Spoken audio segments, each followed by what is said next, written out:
Hi மக்களே, எல்லாரும் எப்படி இருக்கீங்க? இன்னைக்கு நான் உங்களுக்காக 2024 ரிலீஸ் ஆன டேமேஜ்ட் அப்படின்னு சொல்லிட்டு ஒரு தாறுமாறான ஹாலிவுட் படம் கொண்டு வந்திருக்கேன். ரொம்ப நாள் கழிச்சு ஒரு ஹாலிவுட் படம்.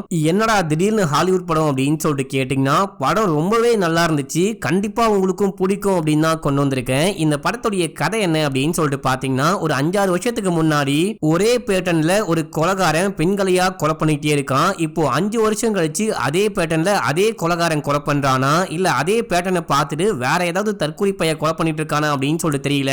இந்த கேஸை நம்ம ஹீரோ எடுத்து விசாரிக்க ஆரம்பிக்கிறாரு. விசாரிச்ச ஹீரோ என்ன கண்டுபிடிச்சாரு அப்படின்றதெல்லாம் மேட்டரே கிடையாது. படத்துடைய கிளைமேக்ஸ்ல நம்ம கொஞ்சமும் எதிர்பார்க்காத, நான் அடிக்கடிக்க சொல்லுவனே இந்த தலை வெடிக்கும் ட்விஸ்ட் அப்படின்னு சொல்லிட்டு, அப்படி ஒரு பங்கமான ட்விஸ்ட வச்சிருந்தாங்க. கண்டிப்பா அடிச்சு சொல்றேன், உங்களால அந்த ட்விஸ்ட கெஸ் பண்ணவே முடியாது. இந்த படத்தை முழுசா பாருங்க. சரி வாங்க இந்த படத்தை டீடைலா பார்க்கலாம். அதுக்கு முன்னாடி நம்ம சேனலை சப்ஸ்கிரைப் பண்ணிக்கோங்க, பக்கத்துல வர பெல்லையும் கிளிக் பண்ணிக்கோங்க. இன்னமும் இன்ஸ்டால ஃபாலோ பண்ணாம இருக்கீங்க அப்படின்னா ஓடி போயிட்டு ஃபாலோ பண்ணிட்டு வந்துருங்க. அண்ட் ஸ்டார்டிங்ல ஹாய் மக்களேன்னு சொல்லாமா இல்ல ஹாய் எம்வி ஃபேமிலின்னு சொல்லாமா அப்படின்னு சொல்லிட்டு கமெண்ட்ல போட்டு விடுங்க.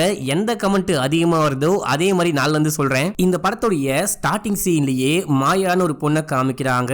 இந்த பொண்ணு சர்ச்சுக்கு போயிட்டு வெளியே வரா. ஃப்ரெண்ட்ஸுக்கெல்லாம் பாய் சொல்லிட்டு அடுத்த வாரம் மீட் பண்ணலாம் அப்படின்னு சொல்லிட்டு கிளம்ப, இந்த பொண்ணுக்கே தெரியாம யாரோ ஃபாலோ பண்றாங்க அப்படின்னு சொல்லிட்டு நமக்கு காமிக்கிறாங்க. இந்த பொண்ணு கிளம்பி வீட்டுக்கு போயிட்டு டோர்லாம் லாக் பண்ணிட்டு குளிக்க போலாம் அப்படின்னு சொல்லிட்டு பார்க்கும்போது யாரோ வந்து கதவை தட்டுறாங்க. உங்க பேரு அபிகல் மாயாவா, உங்களுக்கு ஒரு டெலிவரி வந்திருக்கு அப்படின்னு சொல்லும்போது, டெலிவரியா, நான் எதுவுமே பண்ணலையே அப்படின்னு சொல்லிட்டு போயிட்டு கதவை ஓபன் பண்றா. கோட் போட்டுட்டு வந்தவன், ரெயின் கோட் போட்டுட்டு வந்தவன் இந்த பொண்ணை பிடிச்சி தள்ளி விட்டு அட்டாக் பண்றான். கத்தி எடுத்து குத்தி கொலை பண்ணலாம் அப்படின்னு சொல்லிட்டு பார்க்கும்போது, அந்த பொண்ணு உயிரை காப்பாத்திக்கணும் அப்படின்னு சொல்லிட்டு அவனையும் தள்ளி விட்டு கத்தியும் தள்ளி விட்டு அங்கிருந்து ஓடலாம் நகரலாம் அப்படின்னு சொல்லிட்டு பார்க்கும்போது, ஒரே புடி உடும்பு புடியா புடிச்சு இழுத்து அந்த கத்தியை வச்சு சும்மா தாறு மாறா குத்தி அந்த பொண்ணை கொலை பண்றான். இங்க தான் இந்த படத்துடைய பேரையே போடுறாங்க. இப்ப அப்படியே எங்க சீனை கட் பண்ணி அமெரிக்கால சிகாகோ அப்படின்ற ஒரு ஊர்ல வந்துட்டு ஏதோ ஒரு கிரைம் நடந்திருக்கு. அந்த கிரைம்ல போலீஸ்லாம் வராங்க. நம்ம ஹீரோவும் வராரு. நம்ம ஹீரோ ஒரு போலீஸா இருப்பாரு. அங்க வந்து பார்க்கும்போது யாரையோ கொலை பண்ணி போட்டு வச்சிருக்காங்க. யாரோ இவங்க கிட்ட இருந்து எதையோ ஆட்டைய போட ட்ரை பண்ணிருக்காங்க. அப்பதான் கொலை பண்ணி போட்டு போயிட்டாங்க அப்படின்ற விஷயம்லாம் சீஃப் அப்சர்வ் பண்ணி நம்ம ஹீரோ கிட்ட சொல்லும் போது, அதுக்கு வாய்ப்பே கிடையாது, இவனை பாருங்க, இவன் ஒரு டாட்டூ போட்டிருக்கான். இதே போல டாட்டூவை தான் ஒரு கேங் சேர்ந்தவங்க போடுவாங்க. இது ஒரு கேங் வாரா இருக்க வாய்ப்பு இருக்கு. ரிவெஞ்சுக்காக மாத்தி சண்டை போட்டுட்டு கொலை பண்ணிருக்க வாய்ப்பு இருக்கு. அதை நம்ம கண்டுபிடிக்க கூடாது அப்படின்னா இந்த மாதிரி ஆட்டையை போடும்போது கொலை பண்ண மாதிரி செட் பண்ணி வச்சுட்டு போயிருக்காங்க அப்படின்னு சொல்லும்போது, யோ பாரியா சமயா, நீ தம்மா துண்டு டாட்டூவை பார்த்தே ஒரு கேஸையே முடிச்சு வச்சிட்டியே அப்படின்ற மாதிரி சீஃப் பாக்குறாரு. அவள் தான் இந்த கேஸையே நம்ம ஹீரோ முடிச்சிட்டாரு. காருக்குள்ள போயிட்டு உட்கார்ந்துட்டு ஏதோ ஒரு ஆடியோ, இவருடைய கேர்ள் ஃப்ரெண்ட் போல அவங்க இருக்கிறாங்களா இல்ல இறந்து போயிட்டாங்களா அப்படின்னு சொல்லிட்டு இப்ப நமக்கு காமிக்கல. அந்த பொண்ணு பேசின ஆடியோவை திரும்ப போட்டு கேட்டுக்கிட்டு இருக்காரு. இப்போ சீஃப் வந்து பக்கத்துல உட்கார்ந்துட்டு ஒரு கேஸுடைய ஃபைல காமிக்கிறாரு. ஸ்டார்டிங் சீன்ல மாயான ஒரு பொண்ணை ஒரு கொலைகாரன் கொலை பண்ணி போட்டு போனான் பாத்தீங்களா, அந்த கேஸுடைய ஃபைலு, அந்த கேஸுடைய டீடைல்லாம் காமிக்கிறாரு. கொலை பண்ண கொலைகாரன் உடம்ப எங்க போட்டான்னு தெரியல. உடம்ப கை காலு தலை அப்படின்னு சொல்லிட்டு துண்டு துண்டா கட் பண்ணிருப்பான். அந்த கட் பண்ண கை காலு தலையை வச்சு சிலுவை ஷேப்ல என்னமோ ஒன்னு வச்சுட்டு போயிருக்கான். இப்போ எதுக்காக இந்த சீஃப் அங்க நடந்த கிரைமை கொண்டு வந்து ஹீரோ கிட்ட காமிச்சிட்டு இருக்காரு அப்படின்னு சொல்லிட்டு பார்த்தா, 5 வருஷத்துக்கு முன்னாடி சிகாகோல இதே போல ஒரு கொலை, தொடர்ந்து ஒரு கொலைகாரன் வந்துட்டு 5 பேரை கொலை பண்ணி போட்டு போயிருப்பான். அதே பேட்டர்ன்ல 5 வருஷத்துக்கு அப்புறமா ஸ்காட்லாந்துல இப்படி ஒரு கொலை நடக்குது அப்படின்னா கண்டிப்பா இதே கொலைகாரன் தான் அங்க போயிட்டு மறுபடியும் கொலையை பண்ணிட்டு இருக்கான் போல. நீ இந்த கேஸுக்கு ஹெல்ப் பண்ணும் அப்படின்னு சொல்லிட்டு ஸ்காட்லாந்து போலீஸ் கேட்டிருக்காங்க.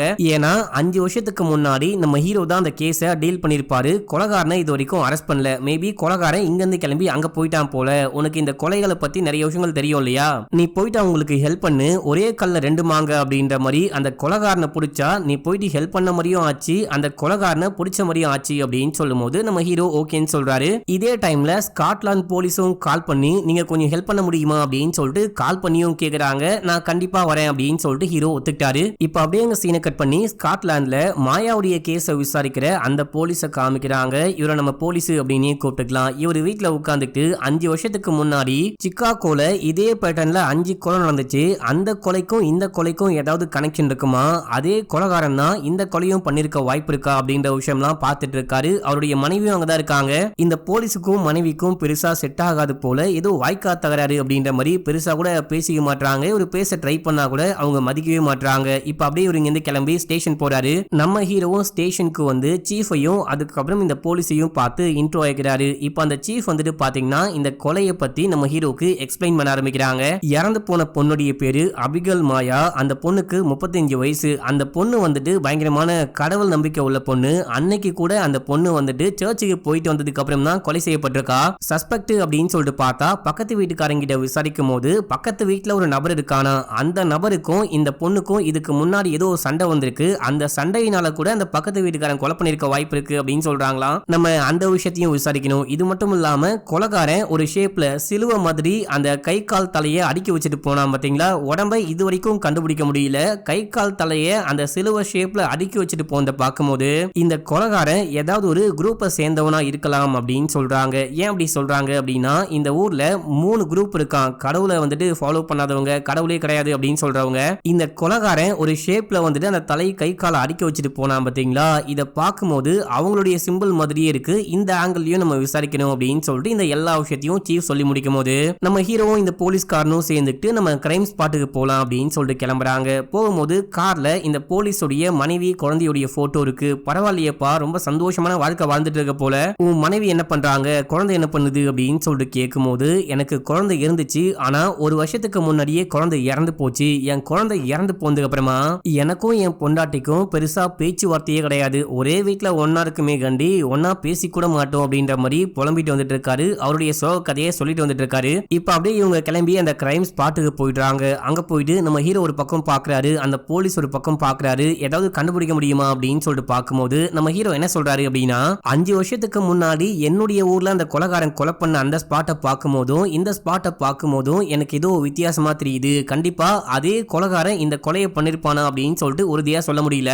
மேபி இவன் வேற ஆளா ஒரு காப்பி கட்டா இருக்க வாய்ப்பு இருக்கு அப்படின்ற விஷயத்த நம்ம ஹீரோ சொல்றாரு. ஆனா இந்த காப்பி கட்டா இருக்கிறதுக்கு வாய்ப்பே கிடையாதான். அந்த கொலை சம்பந்தப்பட்ட எந்த விஷயத்தையுமே மீடியா முன்னாடியோ இல்லனா வெளியாட்களுக்கோ யாருக்குமே சொல்லவே இல்லையா. இந்த கேஸை விசாரிச்ச நம்ம ஹீரோக்கும் ஹீரோடைய அந்த டீமுக்கும் மட்டும்தான் தெரியுமா, வெளியே யாருக்கும் தெரியாது அப்படின்ற விஷயத்தையும் சொல்றாரு. சரி, உங்களுக்கு வேற ஏதாவது எவிடன்ஸ் கிடைச்சதா அப்படின்னு சொல்லிட்டு கேட்கும்போது பெருசா ஒண்ணுமே கிடைக்கல. ஆனா ஒரே ஒரு கீ கிடைச்சது. அந்த கீயை இந்த வீட்டுல இருக்க எல்லா லாக்குக்கும் போட்டு பார்த்தாச்சு, ஒண்ணுமே செட்டே ஆகல.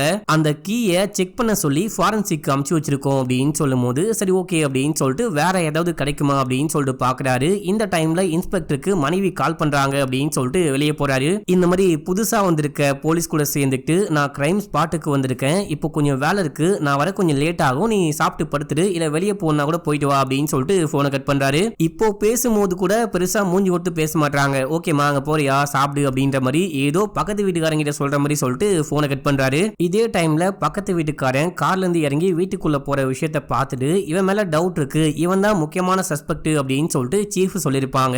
இவன் கிட்ட இருந்து நமக்கு ஏதாவது க்ளூ கிடைக்குதா, இவன் ஏதாவது சொல்றானான்னு பார்க்கலாம் அப்படின்னு சொல்லிட்டு வீட்டுக்கிட்ட போயிட்டு கதவை தட்டும் போது அவன் கதவை ஓபன் பண்ணி என்ன வேணும் அப்படின்னு சொல்லிட்டு கேக்குறான். இந்த மாதிரி மாயான்ற பொண்ணு இறந்து போயிட்டா, அந்த பொண்ணை யாரோ கொலை பண்ணிட்டாங்க, உனக்கு அதை பத்தி ஏதாவது தெரியுமா, அந்த பொண்ணு இறந்து போன சமயத்துல நீ எங்க இருந்த அப்படின்னு சொல்லிட்டு கேட்கும் போது அவன் கொஞ்சம் திமிராவே ஆன்சர் பண்றான். என்கிட்ட இந்த கேள்விலாம் கேட்க உங்ககிட்ட வாரண்ட் இருக்கா, வாரண்ட் இருந்தா வந்து கேள்வி கேளுங்க, இல்லனா இங்க இருந்து கிளம்புங்க அப்படின்னு சொல்லிட்டு பேசிட்டு அவன் பாட்டுன்னு கதவை சாத்திட்டு போகும்போது இதை பார்க்கும் போதே ஒருவேளை இந்த பயவுலதான் கொலைகாரனா இருப்பானோ அப்படின்னு சொல்லிட்டு இந்த போலீஸ்க்கு தோணுது. சரின்னு சொல்லிட்டு இந்த பொண்ணுடைய வீட்டு பக்கத்துல இன்னொரு ஆயா இருப்பாங்க. இந்த ஆயா தான் வந்துட்டு பாத்தீங்கன்னா பக்கத்து வீட்டுக்காரனுக்கும் அந்த பொண்ணுக்கும் சண்டை, அந்த சண்டையில இந்த பக்கத்து வீட்டுக்காரன் கொலை பண்ணிருக்க வாய்ப்பு இருக்கு அப்படின்னு சொல்லியிருப்பாங்க. இப்ப இந்த போலீஸ்காரன் அந்த பாட்டியை போயிட்டு மீட் பண்ணி ஆக்சுவலா என்னாச்சு, எதனால சண்டை, உங்களுக்கு என்ன விஷயம் தெரியுமோ எல்லாமே சொல்லுங்க அப்படின்னு சொல்லும் போது அந்த பக்கத்து வீட்டு பொண்ணு இருக்கா இல்லையா மாயா, ரொம்ப ரொம்ப நல்ல பொண்ணு, ரொம்பவே சாமி பக்தி உள்ள பொண்ணு, அடிக்கடிக்க சர்ச்சுக்கு போவா, பயங்கர பக்தியா இருப்பா. என்னன்னு தெரியல இந்த பக்கத்து வீட்டுக்காரன் ஒரு நாள் காரை நிப்பாட்டி வைக்கும் போது அவனுடைய கார் கண்ணாடியில யாரோ முட்டையை உடைச்சிட்டு போயிட்டாங்க. இந்த முட்டையை உடைச்சது அந்த பொண்ணு தான், அந்த பொண்ணு தான் வேணுமுத்துனே இந்த விஷயத்த பண்ணிட்டா அப்படின்னு சொல்லிட்டு விடாம சண்டை போட்டுக்கிட்டே இருந்தான். அக்கம் பக்கத்துல இருக்கவங்க எவ்வளவு சொல்லியும் கேட்காம பயங்கரமா கத்திக்கிட்டே இருந்தான். எப்ப அந்த பொண்ணை பார்த்தாலும் ஒரு மாதிரி முறைச்சிட்டே இருப்பான். மேபி அவன் கூட அந்த பொண்ணை கொலை பண்ணிருக்க வாய்ப்பு இருக்கு அப்படின்னு சொல்லும் போது சரின்னு சொல்லிட்டு இவர் இங்கிருந்து கிளம்புறாரு. நம்ம ஹீரோவும் இந்த போலீஸும் சேர்ந்துட்டு ஸ்டேஷனுக்கு போயிட்டு சீஃப் கிட்ட இவங்க என்ன விசாரிச்சாங்களோ அதெல்லாம் இன்ஃபார்ம் பண்றாங்க. இப்ப அப்படியே அன்னைக்கு நைட்டு காமிக்கிறாங்க. இந்த போலீஸ் காருக்குள்ள உட்கார்ந்துட்டு அந்த பையனுடைய போட்டோவை பார்த்து செமையா ஃபீல் பண்ணிட்டு இருக்காரு. இப்ப அப்படியே எங்க சீனை கட் பண்ணி அன்னைக்கு நைட்டே அந்த கொலைகாரனை காமிக்கிறாங்க. இவன் வீட்டுக்கு போயிட்டு கதவை தட்டுறான். ஒரு லேடி வந்து கதவை ஓபன் பண்றாங்க. அந்த லேடியையும் மாயாவை எப்படி கொலை பண்ணானோ அதே போல கொலை பண்றான். இப்போ இவன் கொலை பண்ண விஷயம் இது வரைக்கும் யாருக்குமே தெரியாது. அடுத்து ஹீரோவை காமிக்கிறாங்க. நம்ம ஹீரோ ஹோட்டல் ரூம்ல உட்கார்ந்துட்டு அந்த காதலியை நினைச்சு ஃபீல் ஃபீல் பண்ணிட்டு சருகு போட்டுட்டே இருக்கும்போது இந்த போலீஸ்காரர் கால் பண்றாரு. கால் பண்ணி எனக்கு என்னமோ அந்த பக்கத்து வீட்டுக்கார மேல தான் டவுட்டா இருக்கு, நம்ம யாருக்கும் தெரியாம போயிட்டு அந்த பக்கத்து வீட்டுக்காரனுடைய வீட்டுக்குள்ள புகுந்து ஏதாவது விசாரிக்க ட்ரை பண்ணலாம், இல்ல அவன் மாட்டினா அப்படின்னா அவங்கிட்ட கூட விசாரிக்கலாம், வாங்க போலாம் அப்படின்னு சொல்லிட்டு நம்ம ஹீரோவை கூப்பிட்டு கிளம்புறாரு. நம்ம ஹீரோ குடிச்சிட்டே வராரு. வரும்போது போதையில அப்படியே உளர ஆரம்பிக்கிறாரு. 5 வருஷத்துக்கு முன்னாடி ஒரு கொலைகாரன் இதே போல கொலை பண்ணா இல்லையா, அந்த கொலை கேஸ நானும் என் பார்ட்னரும் தான் விசாரிச்சோம். என் பார்ட்னரை பத்தி சொல்லணும் அப்படின்னா அதி புத்திசாலி, எந்த கேஸா இருந்தாலும் அசால்ட்டா முடிச்சிருவான். என்னதான் புத்தி இருந்தாலும் அந்த கொலையை பண்ண கொலைகாரனை என்னாலையும் பிடிக்க முடியல, அவனாலையும் பிடிக்க முடியல. சே, என்னடா இவ்வளவு ட்ரை பண்ணியும் அந்த கொலைகாரனை கைது பண்ண முடியலையே அப்படின்னு சொல்லிட்டு அந்த மன உளைச்சல்ல எனக்கு இந்த வேலையே வேணாம் அப்படின்னு சொல்லிட்டு வெளிநாட்டுக்கு போயிட்டு ஏதோ செக்யூரிட்டி கம்பெனில வேலை பார்த்துட்டு இருக்காராம். இப்போ மறுபடியும் இதே பேட்டர்ன்ல கொலை நடக்குது இல்லையா, இன்னைக்கு காலை தான் உனக்கு கால் பண்ணி நீ உடனே கிளம்பி ஸ்காட்லாந்துக்கு வா, அதே போல மறுபடியும் யாரோ கொலை பண்ணிட்டு இருக்காங்க, மேபி அதே கொலைகாரனா இருக்க வாய்ப்பு இருக்கு, நம்ம இந்த கேஸை விசாரிக்கலாம், எனக்கு ஹெல்ப் வேணும் அப்படின்னு சொல்லிட்டு கேட்கும்போது அவன் வரேன்னு சொல்லியிருக்கான் அப்படின்னும் போது ஓகேங்க ரொம்ப நன்றி, எல்லாருமே சேர்ந்து விசாரிக்கலாம் அப்படின்னு சொல்லிட்டு இந்த போலீஸ் சொல்றாரு. அப்ப நம்ம ஹீரோ ஒரு விஷயத்த கேட்கிறாரு. காலையில நீயும் உன்னுடைய மனைவியும் கால் பண்ணி பேசும்போது நான் லைட்டா கேட்டேன், என்ன மன்னிச்சுக்கோ, கேட்க கூடாது எல்லாமே கேட்டேன், அது என்ன உனக்கும் மனைவிக்கும் பெருசா செட்டே ஆக மாட்டேங்குது, எப்ப பார்த்தாலும் ஏன் சோகமாவே பேசுறீங்க, அப்படி என்னதான் விஷயம் அப்படின்னு சொல்லிட்டு கேட்கும்போது நான் தான் சொன்னேன்லங்க, என் பையன் இறந்து போனதுக்கு அப்புறமா எனக்கும் என் மனைவிக்கும் சுத்தமா செட்டே ஆகல, பயங்கரமா பிரிஞ்சிட்டோம், என் மகன் இறந்து போன சோகத்தை தாழ முடியாம அதை எப்படியாச்சும் ஹேண்டில் பண்ணும் அப்படின்னா நான் வேலையில பயங்கரமா ஃபோக்கஸ் பண்ண ஆரம்பிச்சிட்டேன். இப்போ என் மனைவி வந்துட்டு மன உளைச்சல்ல இருக்காங்க இல்லையா, அவங்களுக்கு என்னால ஆறுதலா இருக்க முடியல, நானே இங்க மன உளைச்சல்ல இருக்கும்போது அவங்களுக்கு நான் எப்படி ஆறுதல் கொடுக்க முடியும், நான் பாட்டுன்னு வந்துட்டு வேலை பார்க்க ஆரம்பிச்சிட்டேன், அவங்க பக்கத்து வீட்டுக்காரனை ஃபோக்கஸ் பண்ண ஆரம்பிச்சிட்டாங்க அப்படின்னு சொல்றாரு. எனக்கும் அது வந்துட்டு தப்பா படவே இல்லை, நான் என் பொண்டாட்டியை ஒழுங்கா பாத்துக்கல, அதனால தான் அவங்க வந்துட்டு வேற ஒருத்தங்க கூட கனெக்ஷன்ல இருக்காங்க, இதுல நான் என்ன சொல்ல முடியும் அப்படின்னு சொல்லிட்டு அமைதியா விட்டு அதை நான் பெருசா கண்டுக்காம என் வேலையை நான் பார்த்துட்டு இருக்கேன் அப்படின்றாரு. இப்போ இப்படியே பேசிட்டு அந்த பக்கத்து வீட்டுக்காரன் வீட்டுக்கிட்ட போயிட்டாங்க. நம்ம ஹீரோ காருக்குள்ளேயே உட்கார்ந்துட்டு இருக்காரு, ஏன்னா தலைவன் சருகு போட்டு உட்கார்ந்துட்டு இருக்கான். இப்போ இந்த போலீஸ்காரன் மட்டும் காரை விட்டு இறங்கி அந்த பக்கத்து வீட்டுக்காரன் கண்டிப்பா வீட்டுக்குள்ள இருக்க வாய்ப்பு இல்லை அப்படின்ற மாதிரி இவரு போயிட்டு கதவை திறக்க ட்ரை பண்ணும்போது உள்ளுக்குள்ள இருந்து அந்த பக்கத்து வீட்டுக்காரன் இவங்களை பார்த்துட்டு தப்பிச்சு ஓட ட்ரை பண்றான். உன்னை ஓடனா மட்டும் விட்டுருவோமா அப்படின்னு சொல்லிட்டு துரத்தி பிடிச்சி ஏன்டா எங்களை பார்த்து பயந்து ஓடுற அப்படின்னா நீ தான் மாயாவை கொலை பண்ணியா அப்படின்னு சொல்லிட்டு கேட்கும்போது ஏங்க நான் எதுக்குங்க அந்த பொண்ணை கொலை பண்ண போறேன், அது மட்டும் இல்லாம அந்த பொண்ணு இறந்து போகும்போது நான் இந்த ஊர்லயே கிடையாது, அப்ப நான் வேற வேலை விஷயமா பக்கத்து ஊருக்கு போனேன், அங்க கொஞ்சம் ஓவரா ஸ்பீடா காரை ஓட்டுனேன் அப்படின்னு சொல்லிட்டு நீங்க பிக்ஸ் பண்ணி வச்சிருக்க கேமரா தான் எனக்கு செல்லான் அமுச்சு வச்சிருக்கு, நீங்க கூட போயிட்டு செக் பண்ணி பார்க்கலாம் அப்படின்னு சொல்லும் போது அப்படின்னா எதுக்குடா எங்களை பார்த்தவனே பயந்துட்டு ஓடுனேன் அப்படின்னு சொல்லிட்டு கேட்கும்போது நான் நிறைய பேர்ட்ட கடன் வாங்கி வச்சிருக்கேன், ஏதோ கடன்காரன் தான் வெளியே வந்துட்டான் போல அப்படின்னு சொல்லிட்டு பயந்துட்டு ஓடுனேன் அப்படின்னு சொல்லும் போது இப்போ இவங்களும் போயிட்டு அந்த செலானை செக் பண்ணி பாக்குறாங்க. செக் பண்ணி பார்த்தா இவன் அந்த பொண்ணு இறந்து போன சமயத்துல பக்கத்து ஊருக்கு போயிருக்கான், வேகமா காரை ஓட்டினான் அப்படின்னு சொல்லிட்டு செலானும் வந்திருக்கு, எல்லாமே உண்மைதான். சோ இவன் கொலைகாரன் கிடையாது அப்படின்னு சொல்லிட்டு இங்க இருந்து கிளம்புறாங்க. இப்ப அப்படியே எங்க சீன் கட்டாது. மறுநாள் காலைல தான் அந்த கொலைகாரன் இன்னொரு கொலையை பண்ணிட்டான் அப்படின்னு சொல்லிட்டு தகவல் கிடைச்சி அந்த ஸ்பாட்டுக்கு நம்ம ஹீரோ இந்த போலீஸும் போறாங்க. அங்க போயிட்டு ஏதாவது எவிடன்ஸ் கிடைக்குமா அப்படின்னு சொல்லிட்டு சுத்தி முத்தி பாக்குறாங்க. வழக்கமாவே இந்த பிளட் ஸ்பாட்லாம் இருக்கான்னு கண்டுபிடிக்க லைட் எல்லாம் ஆஃப் பண்ணிட்டு ப்ளூ லைட்டை யூஸ் பண்ணுவாங்களாம். அதே போல இப்பயும் லைட்லாம் ஆஃப் பண்ணிட்டு ப்ளூ லைட்டை யூஸ் பண்ணி பார்க்கும்போது அங்க சிலுவைக்கு மேல ஒரு வட்டம் போட்ட மாதிரி ஒரு சோளக்காட்டு பொம்மையை நிக்க வச்ச மாதிரி ஒரு சிம்பிள் இருக்கு. இந்த சிம்பிளுக்கான மீனிங் என்ன அப்படின்னு சொல்லிட்டு பார்த்தோம்னா இது மட்டும் நம்ம வாழ்க்கை கிடையாது, இறந்ததுக்கு அப்புறமா நமக்கு வேற ஒரு வாழ்க்கை இருக்கு அப்படின்னு சொல்லிட்டு மீன் பண்ற மாதிரியான சிம்பிளா. இந்த சிம்பிளை பார்த்துட்டு நம்ம ஹீரோவும் அந்த போலீஸ்காரனும் ஷாக் ஆகுறாங்க. இதுக்கு முன்னாடி சிக்காகோல 5 பேரை ஒரு கொலைகாரன் கொலை பண்ணானே, அவன் இந்த மாதிரிலாம் சிம்பிள் போடவே மாட்டான். அண்ட் மாயா இறந்து போன ஸ்பாட்ல பார்க்கும்போது இப்படி ஒரு சிம்பிளை நம்ம பார்க்கவே இல்லை, மேபி நம்ம தான் மிஸ் பண்ணிருப்போம், அங்க போயிட்டு செக் பண்ணி பார்க்கலாம், தேடி பார்க்கலாம் அப்படின்னு சொல்லிட்டு இங்க இருந்து கிளம்புறாங்க. இங்க இருந்து கிளம்பி மாயா வீட்டுக்கு போயிட்டு ஏதாவது குழு கிடைக்குமான்னு அங்க இங்கன்னு தேடி பார்க்கும்போது அங்க வந்துட்டு ஒரு ரேக்ல நிறையவே பைபிள் அடுக்கி வச்சிருக்காங்க. ஒரே ஒரு பைபிள் மட்டும் தலைகீழா இருக்கு. அதை நம்ம ஹீரோ பார்த்துட்டு அதை எடுத்து ஓபன் பண்ணும்போது 715 அப்படின்ற அந்த ஒரு பேஜை மட்டும் இந்த கொலைகாரன் மார்க் பண்ணி வச்சிருக்கான். மக்களே இது என்ன அப்படின்னு சொல்லிட்டு பார்க்கும்போது 715 அப்படின்றது தான் 5 வருஷத்துக்கு முன்னாடி நடந்த அந்த கிரைமுடைய ஃபைல் நம்பரா. இந்த கிரைமை பத்தியே நம்ம வெளியே யார்ட்டையுமே சொல்லவே இல்லை அப்படின்னும் போது இந்த கிரைம் ஃபைலுடைய நம்பர் எப்படி வெளியே அந்த கொலைகாரனுக்கு தெரியும், இதுவே ரொம்ப மர்மமா இருக்கு அப்படின்னு சொல்லிட்டு நம்ம ஹீரோவும் சரி அந்த போலீஸ்காரனும் சரி மண்டையை போட்டு பிச்சுக்கிறாங்க. இது மட்டும் இல்லாம இந்த பேஜ்ல என்ன வசனம் இருக்குன்னு படிச்சு பார்க்கும்போது கடவுளை வணங்கக்கூடிய கேத்தலிக் அப்புறம் ஜோசின மக்கள் வந்துட்டு ஆட்டுத்தோல் போற்றிய ஓநாய்கள் அப்படின்னு சொல்லிட்டு மீன் பண்ற மாதிரி இருக்கு. சோ இதுக்காக தான் கொலைகாரன் இந்த கொலை எல்லாம் பண்ணிட்டு இருக்கான் போல. இப்போ 2வதா அந்த கொலைகாரனால கொலை செய்யப்பட்ட பண்ணப்பட்ட பொண்ணுடைய அம்மா கிட்ட போயிட்டு நம்ம ஹீரோ இந்த போலீஸும் விசாரிக்க ஆரம்பிக்கிறாங்க. விசாரிக்கும் போது இந்த பொண்ணு கேத்தலிக் குரூப்ல இருந்திருக்கா.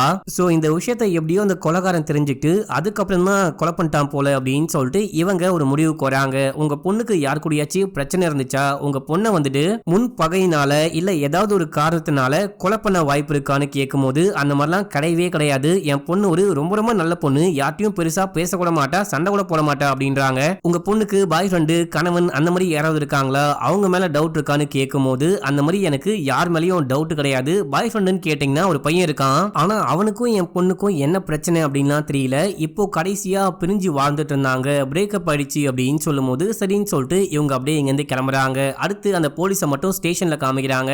இவரு அந்த பாய் ஃப்ரெண்டோடைய போட்டோவையே பாத்துக்கிட்டு இருக்காரு. அங்க வந்த சீஃப் கிட்ட இவர் என்ன விசாரிச்சாரோ எல்லாமே சொல்லிட்டு இருக்காரு. அடுத்து அப்படியே நம்ம ஹீரோவை காமிக்கிறாங்க. நம்ம ஹீரோ பார்ட்னரை பத்தி சொன்னாரு பாத்தீங்களா, அவரு இந்த ஊருக்கு வந்துட்டு இருக்காரு. அவரை மீட் பண்ணி நம்ம ஹீரோ பேசிட்டு இருக்காரு. அண்ட் இந்த கேஸை பத்தியும் சொல்லிக்கிட்டு இருக்காரு. அப்புறம் பழைய விஷயங்கள்லாம் பேசிட்டு இருக்காங்க. இப்ப அப்படியே எங்க சீன் கட்டாது இந்த போலீஸை காமிக்கிறாங்க. ரெண்டாவதா இறந்து போன பொண்ணுக்கு ஒரு பாய் ஃப்ரெண்ட் இருக்காங்க அப்படின்னு சொன்னாங்க பாத்தீங்களா, அந்த பாய் ஃப்ரெண்டை மீட் பண்ணி பேசலாம், அவனை விசாரிக்கலாம் அப்படின்னு சொல்லிட்டு வீட்டுக்கு போயிட்டு கதவை தட்ட அவனும் வரான். உன்னுடைய எக்ஸ் கேர்ள் ஃப்ரெண்டை யாரோ கொலை பண்ணிட்டாங்க, அந்த பொண்ணு கொலை செய்யப்படும் போது நீ எங்க இருந்த அப்படின்னு சொல்லிட்டு கேட்கும் போது, அப்படின்னா நீங்க வந்துட்டு என் மேல சந்தேகப்படுறீங்களா அப்படின்னு சொல்லிட்டு கேட்கிறான். நான் இருந்தேன் இல்ல இங்க இருந்தேன் அப்படின்ற மாதிரி ஏதாவது சொன்னா கூட யாருக்குமே டவுட்டே வந்திருக்காது, அப்படின்னா என் மேல சந்தேகப்படுறீங்களா அப்படின்னு சொல்லிட்டு கேட்கும் போது பயபுல ஏதோ பண்ணிருக்கான் போல அப்படின்னு யோசிக்கிறாரு. இப்போ நீங்க என் மேல சந்தேகப்படுறீங்க அப்படின்னா என்னால எந்த ஆன்சரையும் நான் தனியா பண்ண முடியாது, நான் போயிட்டு வக்கீலோட வரேன், அவருக்கு முன்னாடி தான் எல்லாமே சொல்ல முடியும் அப்படின்னு சொல்றான். இதையெல்லாம் கேட்ட போலீஸ் பயங்கரமா காண்டாயிட்டாரு. அண்ட் சந்தேகமும் அதிகமாகுது. இதனாலேயே வாரண்ட் வாங்கி ஸ்டேஷனுக்கு வாடா அப்படின்னு சொல்லிட்டு கூப்பிடும் போது அவனும் வக்கீலோட வரான். முதல்ல மாயான ஒரு பொண்ணு இறந்து போனா, அப்புறம் உன்னுடைய எக்ஸ் கேர்ள் ஃப்ரெண்டும் இறந்து போயிட்டாங்க, இந்த டைம்ல இந்த கொரோனா நடந்த டைம்ல நீ எங்க இருந்த அப்படின்னு சொல்லிட்டு கேட்கும் போது இவன் ஏதோ ஒரு செக்யூரிட்டி கம்பெனில ஒர்க் பண்ணிட்டு இருக்கானா, அதுவும் இந்த ஊர்ல கிடையாது வெளியூர்ல, நான் வெளியூர்ல ஒர்க் பண்ணிட்டு இருந்தேன், முன்னாடி நடந்த கொலையும் சரி ரெண்டாவது நடந்த கொலையும் சரி அந்த டைம்ல நான் இந்த ஊர்லயே கிடையாது அப்படின்னு சொல்றான். சரி உனக்கும் உன்னுடைய காதலிக்கும் என்ன வாய்க்கா தகராறு, எதுக்காக சண்டை போட்டுட்டு பிரிஞ்சு போயிட்டீங்க அப்படின்னு சொல்லிட்டு கேட்கும் போது, நான் பிரிஞ்சு போல, நானும் அவளும் ரொம்ப நாளா ரிலேஷன்ஷிப்ல இருக்கோம், ஆனா அந்த பொண்ணு வழி தவறி போயிட்டா அப்படின்னு சொல்லும் போது நம்ம ஹீரோக்கு செமையா ஷாக் ஆகுது. நம்ம ஹீரோ இந்த விஷயம்லாம் வெளியே உட்காந்து கேட்டுக்கிட்டு இருப்பாரு. மறுபடியும் இந்த போலீஸ் கேட்கிறாரு, வழி தவறி போயிட்டா அப்படின்னா என்ன பிராஸ்டியூட் ஆயிட்டாளா, இல்லனா அந்த பொண்ணு வந்துட்டு வேற யார் கூடயாச்சும் கனெக்ஷன்ல இருந்தாளா அப்படின்னு சொல்லிட்டு கேட்கும் போது இவன் சொன்ன விஷயத்தையே திரும்ப திரும்ப சொல்றான். சரி இப்போ இவனுக்கு எதிரா எந்த எவிடன்ஸுமே இல்லை அப்படின்னு சொல்லிட்டு இப்போ வீட்டுக்கு போலாம், ஆனா ஊரை விட்டு எங்கேயும் போயிடக்கூடாது அப்படின்னு சொல்லி அமுச்சு விட்டுடுறாங்க. இப்போ அப்படியே எங்க சீனை கட் பண்ணி ஒரு ரெஸ்டாரண்ட்ல நம்ம ஹீரோடைய பார்ட்னர் அந்த போலீஸோடைய சீஃப் அப்படின்னு சொல்லிட்டு எல்லாரும் உட்கார்ந்துட்டு இந்த கேஸை பத்தி பேசிட்டு இருக்காங்க. இதுக்கு முன்னாடி சிக்காகோல தொடர்ந்து கொலை நடந்துச்சு பாத்தீங்களா, அப்போ அந்த கொலைகாரன் எந்த எவிடன்ஸையும் விட்டு வைக்காம பக்காவா கிளியர் பண்ணிட்டு போயிருப்பான். ஆனா ஒரு விஷயம் மட்டும் பண்ணிருப்பான், யாரை கொலை பண்ணாலும் அவங்களுடைய ஜுவல் எதையாச்சும் ஒண்ணு வந்துட்டு கையோட கொண்டு போயிடுவானா, அந்த மாதிரி 5 பேரையும் கொலை பண்ணிட்டு 5 பேர்கிட்டயும் இருந்து ஒரு நகையை மட்டும் கையோட கொண்டு போயிருக்கான் அப்படின்ற விஷயம்லாம் சொல்றாங்க. அண்ட் அப்ப நடந்த கொலைக்கும் இப்ப நடந்த கொலைக்கும் பெருசா எந்த தொடர்பும் இருக்கிற மாதிரியே தெரியல அப்படின்னு சொல்லிட்டு ஸ்காட்லாந்தோடைய அந்த சீஃப் சொல்லிட்டு இருக்காங்க. இப்ப பண்ற கொலையெல்லாம் இருக்கு பாத்தீங்களா, இந்த கொலைகாரன் வந்துட்டு மதவெறி பிடிச்சி கொலை பண்ற மாதிரி தெரியுது, ஆனா 5 வருஷத்துக்கு முன்னாடி சிக்காகோல கொலை பண்ண அந்த கொலைகாரன் மதவெறியனா தெரியல அப்படின்னு சொல்றாங்க. அப்புறம் ஒரு சிம்பிள் மாதிரி பார்த்தாங்க இல்லையா, ரெண்டாவதா கொலை பண்ணப்பட்ட அந்த வீட்டுடைய சோகத்துல இந்த சிம்பிளை வச்சு பார்க்கும்போது இதே சிம்பிளோட கடவுள் நம்பிக்கை இல்லாதவங்க எல்லாம் ஒன்னா சேர்ந்து ஒரு குரூப் ஒன்று நடத்திக்கிட்டு இருக்காங்களாம். அந்த குரூப்ல இந்த பாய் ஃப்ரெண்டும் இருக்கிறான் அப்படின்ற விஷயத்தையும் சீஃப் சொல்றாங்க. சோ இந்த பாய் ஃப்ரெண்டு கொலைகாரனா இருக்க வாய்ப்பு இருக்கு, ஆனா இவனா தான் சரியா கண்டுபிடிக்க முடியல, இந்த ஆங்கிளையும் விசாரிக்கணும் அப்படின்னு சொல்லிட்டு பேசிட்டே இருக்கும் போது அந்த பக்கம் அந்த பாய் ஃப்ரெண்டை காமிக்கிறாங்க. இவன் கிளம்பி போலீஸ்காரனுடைய வீட்டுக்கு போயிட்டு மனைவியை பாக்குறான். மனைவி உள்ளுக்குள்ள உட்கார்ந்துட்டு ஏதோ பண்ணிட்டு இருக்காங்க.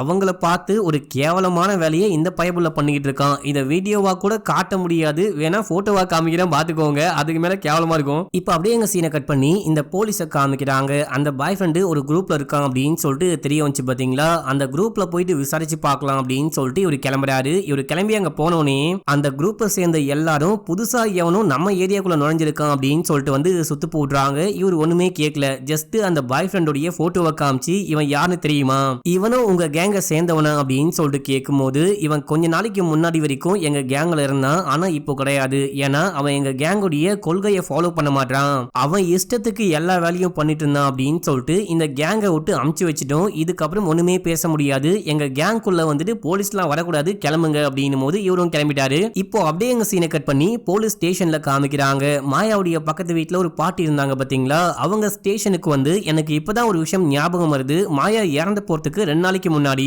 எவனோ ஒரு டெலிவரி பாய் வந்து அந்த வீட்டையே நோட்டம் பார்த்துக்கிட்டு இருந்தான். அங்கேயே சுத்தி சுத்தி வந்தான். கண்டிப்பா அவன் தான் கொலைகாரனா இருக்க வாய்ப்பு இருக்கு அப்படின்னும் போது, பரவாயில்ல பாட்டி, சூப்பர், நான் உங்களுக்கு சில பல போட்டோஸ்லாம் காமிக்கிறேன், அதுல நீங்க யார பாத்தீங்கன்னு சொல்லிட்டு காமிச்சா மட்டும் போதும் அப்படின்னு சொல்லிட்டு இவங்களுக்கு யார் மேலாம் டவுட் இருக்கோ எல்லா போட்டோவையும் காமிக்கும் போது பாட்டி கரெக்டா பாய் ஃப்ரெண்டோட போட்டோவை காமிக்கிறாங்க.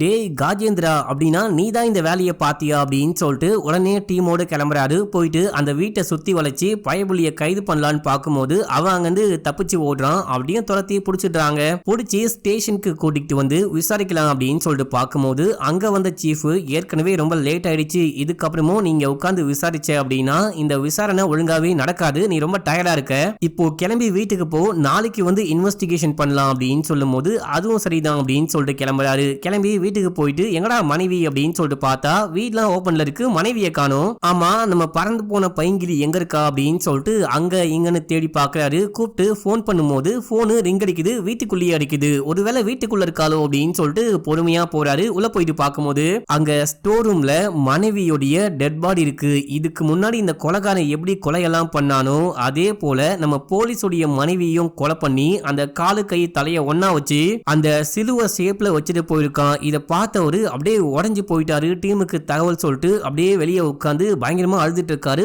கொலை வெறியில இருக்காரு. இப்ப அப்படியே எங்க சீனை கட் பண்ணா இந்த இன்ஸ்பெக்டரும் நம்ம பார்ட்னரும் உட்காந்து பேசிட்டு இருக்காங்க. இங்க பாருப்பா, இதே போல் தான் 5 வருஷத்துக்கு முன்னாடி இந்த கொலைகாரனையும் இந்த கேஸையும் மைண்டுக்குள்ள போட்டு பயங்கரமா குழப்பி அந்த கொலைகாரனையும் பிடிக்க முடியாம கேஸையும் முடிக்க முடியாம நானே அரமெண்டலா மாறி இந்த வேலையே வேணாம் அப்படின்னு சொல்லிட்டு செக்யூரிட்டி கம்பெனிக்கு வேலைக்கு போயிட்டேன். இப்போ நடந்தது நடந்து போச்சு, கொஞ்சம் பொறுமையா யோசிங்க, கண்டிப்பா நம்ம அந்த கொலைகாரனை பிடிச்சிடலாம், கொஞ்சம் வெயிட் பண்ணுங்க, நீங்க ரொம்ப ஆவேசமா இருக்காதீங்க அப்படின்னு சொல்லிட்டு அட்வைஸ் பண்ணிட்டு இருக்காரு. இதே டைம்ல மனைவியோடைய பாடி மட்டும் காட்டுக்குள்ள கிடைச்சிருக்கு அப்படின்னு சொல்லிட்டு கால் வரும்போது இவரு கிளம்பி அந்த காட்டு பக்கமா போறாரு. பயங்கர வெறியா இருக்காரு, பயங்கரமா அழுதுகிட்டு இருக்காரு. நீங்க உள்ளுக்குள்ள போகாதீங்க, போயிட்டு அந்த விஷயத்த பாக்காதீங்க அப்படின்னு சொல்லிட்டு தடுக்கிறாங்க. காட்டுக்குள்ள அந்த பாடியை போலீஸ்லாம் ரெக்கவர் பண்ணி கொண்டு போற விஷயத்தையும் நமக்கு காமிக்கிறாங்க.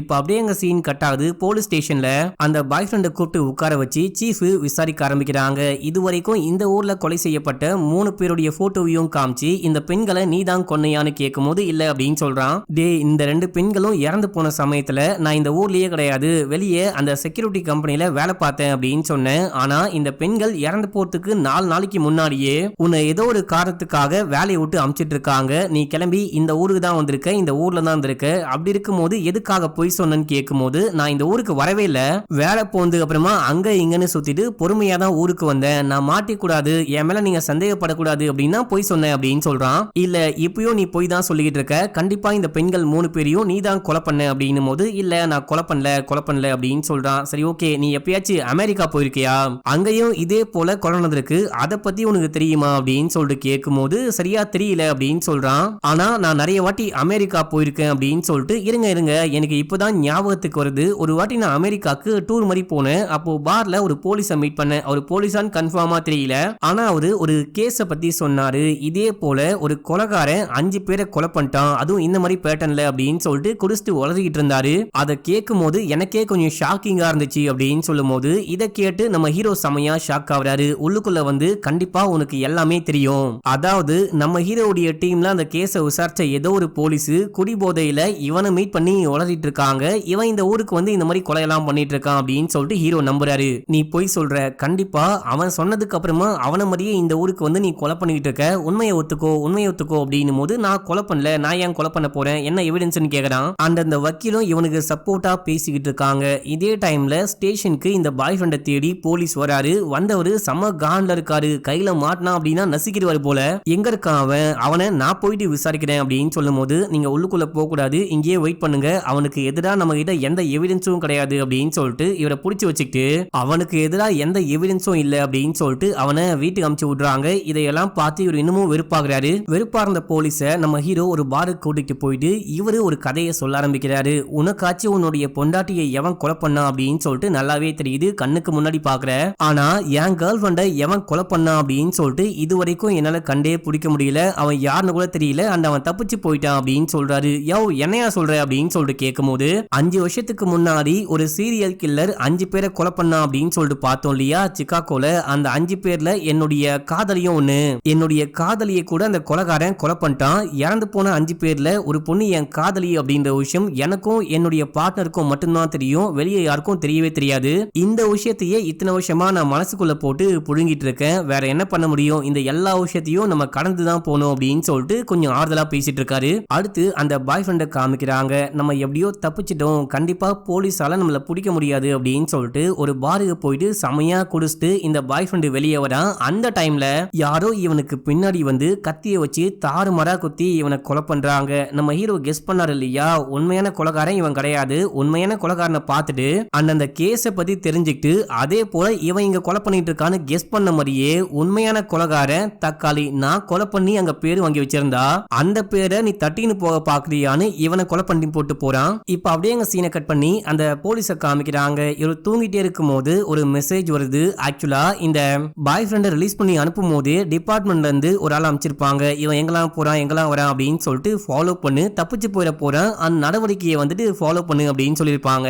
இப்போ அந்த இன்ஃபார்மர் தான் நம்ம இன்ஸ்பெக்டருக்கு மெசேஜ் பண்ணிருக்காரு. அவன் வந்துட்டு பாருக்குள்ள போயிட்டு வெளியே வந்தான். வெளியே வந்தவன் எங்க போனா என்ன ஆனானே தெரியல. திடீர்னு பார்த்தா காணாம போயிட்டான், நான் மிஸ் பண்ணிட்டேன் அப்படின்னு சொல்லிட்டு மெசேஜ் வருது. இந்த மெசேஜை பார்க்கும்போது தான் நம்ம போலீஸ்காரனுக்கு ஒரு விஷயம் ஞாபகம் வருது. ஸ்டார்டிங்ல மாயாவுடைய வீட்டுல மாயாவை கொலை பண்ணி போட்டு போனதுக்கு அப்புறமா அங்க இவங்களுக்கு ஒரு கீ கிடைச்சிருக்கும். அந்த கீ மாயாவுடைய வீட்டுல இருக்க எந்த பூட்லயுமே மேட்ச் ஆயிருக்காது. மேபி இந்த பாய் ஃப்ரெண்டுடைய வீட்டுல இருக்க ஏதாவது ஒரு பூட்ல மேட்ச் ஆக வாய்ப்பு இருக்கு அப்படின்னு சொல்லிட்டு இந்த போலீஸ் யாருக்கும் இன்ஃபார்மே பண்ணாம கீயை மட்டும் எடுத்துக்கிட்டு இங்க இருந்து கிளம்பி அந்த பாய் ஃப்ரெண்டுடைய வீட்டுக்கு போறாரு. வீட்டுக்கு பக்கத்திலேயே சின்னதா கராஜ் மாதிரி இருக்கு. அந்த கராஜுடைய பூட்ல இந்த சாவியை போட்டு பார்க்கும்போது பக்காவா மேட்ச் ஆகுது. சோ இவன் தான் மாயாவை கொலை பண்ண கொலைகாரன் அப்படின்னு சொல்லிட்டு கராஜுக்குள்ள போயிட்டு பார்க்கும்போது கராஜுக்குள்ள அங்க வச்சான் பாடுறா ட்விஸ்ட் அப்படின்ற மாதிரி இந்த பாய் ஃப்ரெண்டுடைய பாடியை அந்த உண்மையான கொலைகாரன் கொலை பண்ணி கொண்டு வந்து இவன் கொலை பண்ணி எப்படி போடுவானோ அதே போல செட் பண்ணிட்டு போயிருக்கான். இத பார்த்த இவருக்கு தூக்கி வாரி போடுது. உடனே டீமுக்கு கால் பண்றாரு. டீமோட சேர்ந்துட்டு நம்ம ஹீரோவும் ஸ்பாட்டுக்கு வராரு. இப்போ நம்ம ஹீரோவுடைய கருத்து என்ன அப்படின்னா,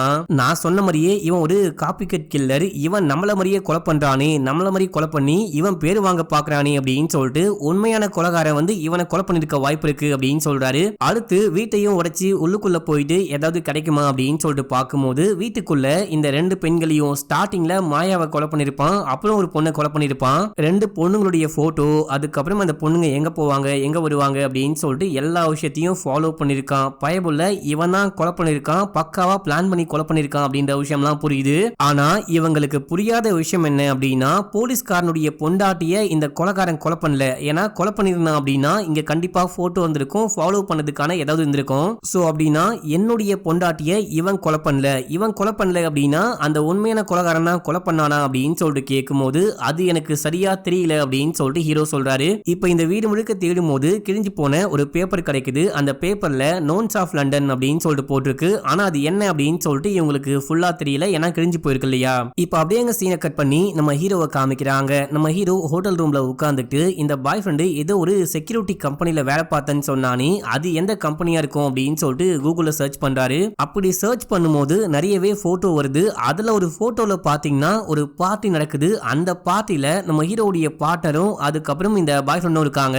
இந்த போட்டோவை பார்த்தோன்னே நம்ம ஹீரோக்கு தூக்கி வாரி போடுது. அட பாவி, அப்படின்னா நீ தான் இந்த எல்லா விஷயத்தையும் அந்த பாய் ஃப்ரெண்ட் கிட்ட சொன்னியா அப்படின்னு சொல்லிட்டு ஹீரோ யோசிக்கிறாரு. அது மட்டும் இல்லாம இந்த பார்ட்னர் இந்த ஊருக்கு வந்ததுக்கு அப்புறம் தான் போலீஸ்காரனுடைய மனைவியும் அந்த பாய் ஃப்ரெண்டும் இறந்து போனாங்க. சோ கூட்டி கழிச்சு பார்க்கும்போது கணக்கு பக்காவா மேட்ச் ஆகுது. இவன் தான் அந்த உண்மையான கொலைகாரன் போல அப்படின்னு சொல்லிட்டு யோசிக்கிறாரு. இந்த போட்டோவையும் அந்த போலீஸ்காரனுக்கு அமுச்சு வைக்கும் போது இந்த போட்டோவை பார்த்த போலீஸ் அவனும் புரிஞ்சுக்கிறாரு இந்த பார்ட்னர் தான் கொலைகாரன் அப்படின்னு சொல்லிட்டு. இவங்க ஒரு ஈவென்ட்டுக்கு போயிருப்பாங்க போல. பின்னாடி பேனர்ல வந்துட்டு பாத்தீங்கன்னா மிலோனோஸ் ஆஃப் லண்டன் அப்படின்னு சொல்லிட்டு போட்டிருக்கு. அந்த கிழிஞ்சு போன பேப்பரை கையில வச்சு பார்க்கும்போது சோ அந்த கிழிஞ்சு போன பேப்பர்ல மிஸ் ஆன பார்ட் என்ன அப்படின்னு சொல்லிட்டு பார்த்தா மிலோனோஸ் அப்படின்னு சொல்லிட்டு புரிஞ்சுக்கிறாரு. இந்த பக்கம் நம்ம ஹீரோ அந்த பார்ட்னருக்கு கால் பண்றாரு. கால் பண்ணி இந்த ஊர்ல கொலைகாரன் சொல்லிட்டு அந்த பாய் ஃப்ரெண்ட் அரெஸ்ட் பண்ணி விசாரிச்சோம் இல்லையா, அவனை இதுக்கு முன்னாடி நீ எங்கேயாச்சும் பாத்திருக்கியான்னு கேட்கும்போது இல்ல அப்படின்றாரு. நீ நல்லா யோசிச்சு பாரு, மேபி எங்கேயாச்சும் மீட் பண்ணிருக்க வாய்ப்பு இருக்கு, ஆபீஸ்ல கம்பெனில இல்ல வேற எங்கேயாச்சும் மீட் பண்ணிருக்கியான்னு கேட்கும்போது இல்லவே இல்ல,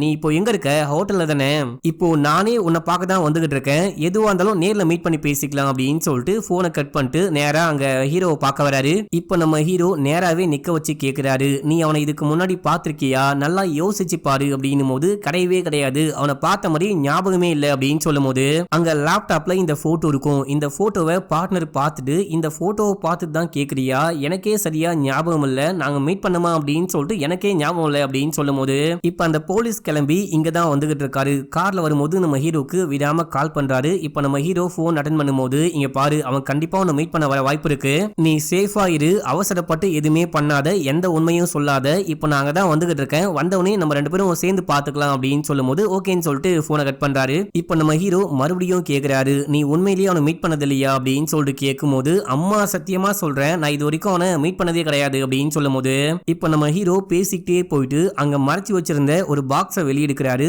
பாக்ஸை ஓபன் பண்ணி கீழே கொட்டினா அதுல மொத்தமா 5 நகை இருக்கு. நம்ம ஹீரோடைய கேர்ள் ஃபிரெண்ட் இறந்து போனாங்க இல்லையா, அவங்க நகையும் இதுல இருக்கு. இத பார்த்துட்டு பார்ட்னர் பயங்கரமா ஷாக் ஆகுறாரு. இப்ப நமக்கு கொடுப்பாங்க பாருங்க பங்கமான ஒரு ட்விஸ்ட், அந்த 5 பேரை கொலை பண்ணது வேற யாரும் கிடையாது, நம்ம ஹீரோ தான் மக்களே. இல்ல இல்ல, இவன் ஹீரோவே கிடையாது, இவனை மொட்டைன்னு வச்சுக்கலாம், இந்த மொட்டையன் தான் அந்த 5 பேரையும் கொலை பண்ணிருக்கான், எதுக்காகடா அப்படின்னு சொல்லிட்டு கேட்கும் போது என் கூட லவ்ல இருந்த என்னுடைய கேர்ள் ஃபிரெண்ட் சும்மா இருக்காம என்னையே கல்யாணம் பண்ணிப்பா அப்படின்னு சொல்லிட்டு பார்த்தா நடுவால உன் கூடவும் கனெக்ஷன்ல இருந்தா, இந்த கனெக்ஷனை பத்தி கேட்கும் போது சண்டை வந்துட்டு இருக்கு.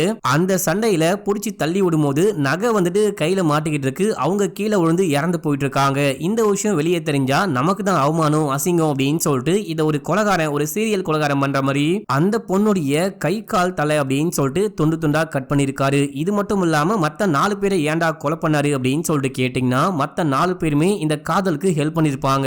ஒரு வெயிட்டரு பூ வாங்கிட்டு போயிட்டு கொடுத்திருப்பாரு, இந்த ஃப்ரெண்டு சொன்னாரு அப்படின்னு சொல்லிட்டு இன்னொரு பொண்ணு வந்துட்டு இவங்க கசமுசா பண்ண லாட்ஜுக்கு ஏற்பாடு பண்ணி கொடுத்திருப்பா. இந்த மாதிரி 4 பேருமே இந்த மாதிரி ஏதோ ஒரு விதத்துல இந்த காதலுக்கு, இந்த கள்ள காதலுக்கு சப்போர்ட் பண்ணாங்க அப்படின்னு சொல்லிட்டு தான் நம்ம ஹீரோ அந்த 4 பேரையுமே கொலை பண்ணிருப்பாரு. மொத்தமா 5 பேரை கொலை பண்ணிட்டு சரி ஓகே இதோட நிப்பாட்டிக்கலாம் அப்படின்னு சொல்லிட்டு பார்க்கும்போது இந்த ஃப்ரெண்டு, இந்த பார்ட்னர் இருக்காரு பாத்தீங்களா, இவரு வேலையும் வேணாம் ஒண்ணும் வேணாம் அப்படின்னு சொல்லிட்டு கிளம்பி போயிட்டு இருக்காரு. அதுக்கப்புறம் நம்ம ஹீரோவும் பார்ட்னரும் மீட் பண்ணவே கிடையாது. இந்த பார்ட்னர் லண்டன்ல இருக்க ஒரு செக்யூரிட்டி கம்பெனிக்கு வேலைக்கு போயிருக்காரு. அப்பதான் குடி போதையில ஏதோ ஒரு பார்ட்டில வச்சு இந்த பாய் ஃப்ரெண்டை மீட் பண்ணி எல்லா விஷயத்தையும் உளறி இருப்பாரு. ஓ இது கொஞ்சம் இன்ட்ரெஸ்டிங்கா இருக்கே, வித்தியாசமா இருக்கே அப்படின்னு சொல்லிட்டு அவனுக்கு கடவுள் மேல நம்பிக்கையே கிடையாது. யாரெல்லாம் கடவுள் மேல அதீத நம்பிக்கை வச்சிருக்காங்களோ அவங்கள ஃபாலோ பண்ணி இவன் கொலை பண்ணிட்டு இருக்கான். இவனை வந்துட்டு நம்ம ஹீரோ கொலை பண்ணிட்டு இருக்காரு. இப்போ இந்த கதையெல்லாம் இந்த மொட்டையன் சொல்லி முடிக்கும் போது எல்லாமே ஓகேடா, என்ன ஏன்டா இந்த ஊருக்கு வர வச்ச அப்படின்னு சொல்லிட்டு கேட்கும் போது உன்னை மட்டும் பழி வாங்காம அப்படியே விட்டு வச்சிருந்தேன்,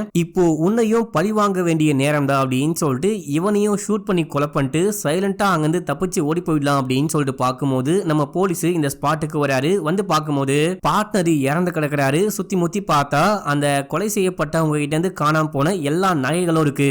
ஆமா இந்த பார்ட்னர் தான் கொலைகாரன் அப்படின்னா இவன் கொலை பண்ண கன்னோட வருவான் இல்ல கத்தியோட வருவான், இவன் எதுக்காக அந்த நகையோட வந்தான், சம்திங் ராங் அப்படின்னு சொல்லிட்டு இந்த மொட்டையனுக்கு கால் பண்ணா இவரு அங்கிருந்து கிளம்பி போயிட்டு இருக்காரு. சோ கண்டிப்பா இந்த மொட்டையன் கிட்ட என்னமோ இருக்கு, மேபி இவன் தான் கொலைகாரன் போல அப்படின்னு சொல்லிட்டு வெளியே போறாரு. வெளியே போனா அந்த மொட்டையை அங்கிருந்து எஸ்கேப் ஆக ட்ரை பண்றாரு. இந்த டைம்ல இந்த போலீஸ் டீமுக்கு கால் பண்ணி எல்லா விஷயத்தையும் சொல்லிட்டு இந்த மொட்டையனை ஃபாலோ பண்ணிட்டு போகும்போது இந்த மொட்டையனும் போலீஸ்காரன் ஃபாலோ பண்றான் அப்படின்னு சொல்லி அங்க இங்கன்னு தப்பிச்சு போக பாக்குறாரு. கடைசியா இவங்க வந்துட்டு ஒரு காட்டுக்குள்ள போயிட்டு சண்டை போடுறாங்க, மாத்தி மாத்தி ஷூட் பண்ணிக்கிறாங்க. அப்போ இந்த போலீஸ்காரனுக்கு தான் லைட்டா குண்டடிப்படுது. என்ன மன்னிச்சுக்கோ, நீ தான் சொன்ன இல்லையா உன்னுடைய மனைவி உனக்கு துரோகம் பண்றா, வேற யாரு கூடயோ கனெக்ஷன்ல இருக்கா அப்படின்னு சொல்லிட்டு, அதுதான் உன்னுடைய மனைவியை கொலை பண்ண என்ன தூண்டுச்சு, நான் வேற வழியே இல்லாம தான் கொலை பண்ணிட்டேன், என்ன மன்னிச்சுக்கோ அப்படின்னு சொல்றாரு. அந்த காதலியை ஏன் கொலை பண்ணாரு அப்படின்ற மாதிரி எல்லா கதையும் சொல்லி முடிச்சுட்டு இதுக்கப்புறம் எப்பயாச்சும் வாய்ப்பு கிடைச்சா கண்டிப்பா உன்னை மீட் பண்றேன் அப்படின்னு சொல்லிட்டு அங்க இருந்து கிளம்புறாரு. இப்ப அப்படியே கொஞ்ச நாள் கழிச்சு காமிக்கிறாங்க நம்ம போலீஸ்காரன் சும்மா விடாம இந்த மொட்டையனை எப்படியாச்சும் தேடி கண்டுபிடிக்கணும் அப்படின்னு சொல்லிட்டு அங்க இங்கன்னு சுத்திக்கிட்டு இருக்காரு. கடைசியா ஒருத்த மேல சந்தேகப்பட்டு அரெஸ்ட் பண்ணா அவன் இந்த கொலைகாரனே கிடையாது. இதே டைம்ல சீஃப் கால் பண்றாங்க, தம்பி நீ ஏன்பா இருக்கிற வேலையெல்லாம் விட்டு அந்த மொட்டையும் முன்னாடி சுத்திக்கிட்டு இருக்க, அந்த மொட்டையனை வந்துட்டு இதுக்கப்புறம் இன்டர்போல் பாத்துப்பாங்க, அவங்க கையில வந்துட்டு கேஸ் கை மாறிச்சு, அவங்க பாத்துப்பாங்க, நீ லோக்கல் கேஸ பாத்துக்கோ அப்படின்னும் போது மேடம் அந்த மாதிரிலாம் விடவே முடியாது, அவன் என் பொண்டாட்டியை கொலை பண்ணிருக்கான், அவனை எப்படி விட முடியும், அவனை தேடி கண்டுபிடிச்சு என் கையிலேயே போடாம விட மாட்டேன் அப்படின்னு சொல்லிட்டு சிங்கம் மாதிரி கர்ஜிக்கிறாரு. அந்த பக்கம் அந்த கொலைகார சைக்கோ மொட்டை பையில பார்த்தா இவர் எங்கேயோ போயிட்டு இயற்கை சூழ்ந்த ஒரு இடத்துல நல்லா சரகு போட்டுட்டு தம் அடிச்சுட்டு வாழ்க்கையை என்ஜாய் பண்ணிட்டு இருக்காரு. முடிஞ்சா என்ன தூக்குங்கடா அப்படின்னு சொல்லிட்டு போலீஸ்கே சவால் விடுற மாதிரி கெத்தா வாழ்க்கையை என்ஜாய் பண்ணிட்டு இருக்காரு அப்படின்னு சொல்லிட்டு காமிச்சு இந்த படத்துடைய ஸ்டோரியும் முடிக்கிறாங்க. இந்த படம் பார்த்ததுக்கு அப்புறமா நான் உங்ககிட்ட கேட்கிற கேள்வி என்ன அப்படின்னா, உங்களுக்கு உங்களுக்கு இந்தியன் படம் பிடிச்சிருக்கா இல்லனா என்னுடைய வாய்ஸ்ல உங்களுக்கு இங்கிலீஷ் படம் பிடிச்சிருக்கா அப்படின்னு சொல்லிட்டு கமெண்ட்ல சொல்லுங்க. எந்த கமெண்ட் அதிகமா வருதோ அந்த படத்தை இதுக்கப்புறம் பேசுற மக்களே இல்லனா அதிகமா கொண்டு வர ட்ரை பண்றேன். இன்னமும் நம்ம சேனலை சப்ஸ்கிரைப் பண்ணாம பாக்குறீங்க அப்படின்னா பண்ணிக்கோங்க. பக்கத்துல வர பெல்லையும் கிளிக் பண்ணிக்கோங்க. இன்ஸ்டால ஃபாலோ பண்ணாதவங்க ஓடி போயிட்டு ஃபாலோ பண்ணிட்டு வந்துருங்க. ஓகே மக்களே, பாய்.